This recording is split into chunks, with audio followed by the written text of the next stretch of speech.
Emmanuel Macron, je l'ai rencontré en juin 2011. J'ai fait sa connaissance en juin 2011.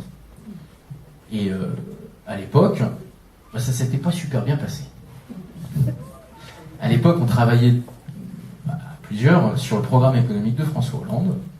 Et pour ceux qui me connaissent, moi j'ai un master en régulation financière. Et donc le thème, c'était comment est-ce qu'on réduit les bonus des traders, les bonus des banquiers. Et moi j'étais un petit peu radical, je voulais tout prendre. Et lui, il était beaucoup plus modéré. Et donc ça s'était pas super bien passé. Mais à l'arrivée, j'avais découvert quelqu'un d'extrêmement intelligent qui défendait ses positions avec beaucoup de mesures. Et même s'il ne m'avait pas convaincu sur le moment, je devais lui reconnaître un certain talent. Et puis on s'est retrouvés plusieurs années plus tard, quand il était secrétaire général adjoint de l'Élysée, et puis moi j'étais un humble grouillot dans un cabinet ministériel. Et c'est grâce à lui notamment qu'on avait débloqué un dossier extrêmement important pour la circonscription, qui était le dossier de reconversion industrielle d'Amis.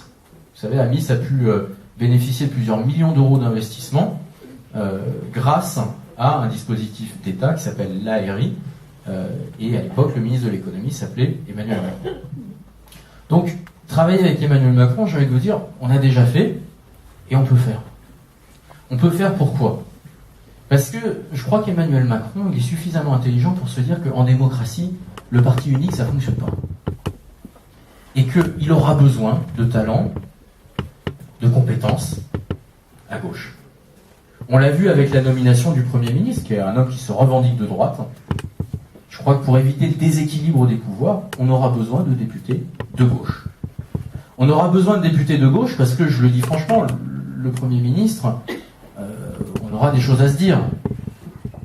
Le Premier ministre, par exemple, il n'a pas voté la loi de programmation militaire en 2015. Et la loi de programmation militaire en 2015, tous les ouvriers de la SAGEM la connaissent. Parce que c'est cette loi qui nous a donné le budget pour fabriquer les drones made in France à la SAGEM. Alors ça, on défendra cette loi. Et je crois qu'on a besoin, véritablement, d'être dans une majorité constructive, avec des convictions de gauche.